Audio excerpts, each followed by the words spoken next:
ఆషాఢ మాసం సందర్భంగా మన కాసం ఫ్యాషన్స్ కిలో చీరలు కొనండి, అరకిలో చీరలు ఉచితంగా పొందండి. స్థానిక ఎన్నికల్లో తమకు బలమున్న చోట తప్పకుండా పోటీ చేస్తామని మంత్రి నాదెండ్ల మనోహర్ స్పష్టం చేశారు.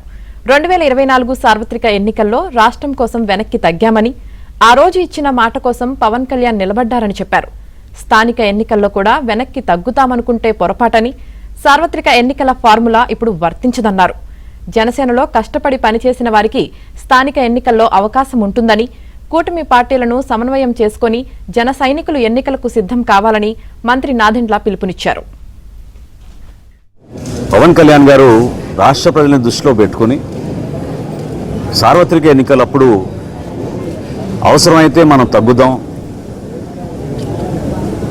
ఏ ప్రాంతంలో మన అభ్యర్థులు ఉన్నారో పార్లమెంట్లో కానివ్వండి, శాసనసభలో కానివ్వండి, వాళ్ళందరికీ కూడా పోటీ చేసే అవకాశం ప్రతి ఒక్కరికి ఈ సందర్భంలో కల్పించలేకపోతామేమో. కానీ రాబోయే రోజుల్లో పార్టీని బలోపేతం చేసుకుంటూ ముందుకెళ్దాం.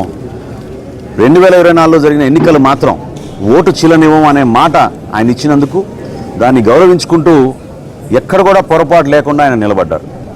సో కూటమిలో మేము 4 అడుగులు వెనకేసినా కూడా అది కూటమిలు బలపరచడానికి ఎన్డీఏ భాగస్వాములుగా మేము ఒక బాధ్యతతోటి ముందుకెళ్ళాం తప్ప అది ఈ రోజున కూడా స్థానిక సంస్థల్లో అదే రీతిలో ముందుకెళ్తున్నాను అనుకోవడం అది పొరపాటు. కాబట్టి జనసేన పార్టీలో ఉన్న మా నాయకులు, కార్యకర్తలు వివిధ ప్రాంతాల్లో మేము పర్యటించడం వాళ్ళందరికీ కూడా రాబోయే రోజుల్లో కూడా మీకు పోటీ చేసే అవకాశం కల్పించడానికి కోసం తప్పకుండా మీ నాయకత్వం బలోపేతం అయ్యేటట్టు మీరు క్షేత్రస్థాయిలో పర్యటించండి, నిలబడండి. పవన్ కళ్యాణ్ గారు కోరేది కూడా ఒకటే, యువత ముందుకు రావాలి, మహిళలు ముందుకు రావాలి, రాజకీయంగా అందరికీ మనం చక్కటి అవకాశం కల్పించాలి. అటువంటి అద్భుతమైన ఒక వేదిక కష్టపడి జనసేన పార్టీ నిర్మాణం చేసినప్పటి నుంచి కూడా ప్రజల పక్షాన్ని నిలబడి పోరాటం చేస్తూనే ఉన్నారు. కాబట్టి అప్పుడు వర్తించిన ఫార్ములా ఈరోజు కూడా వర్తిస్తుందనే వార్త ఈరోజు వచ్చింది.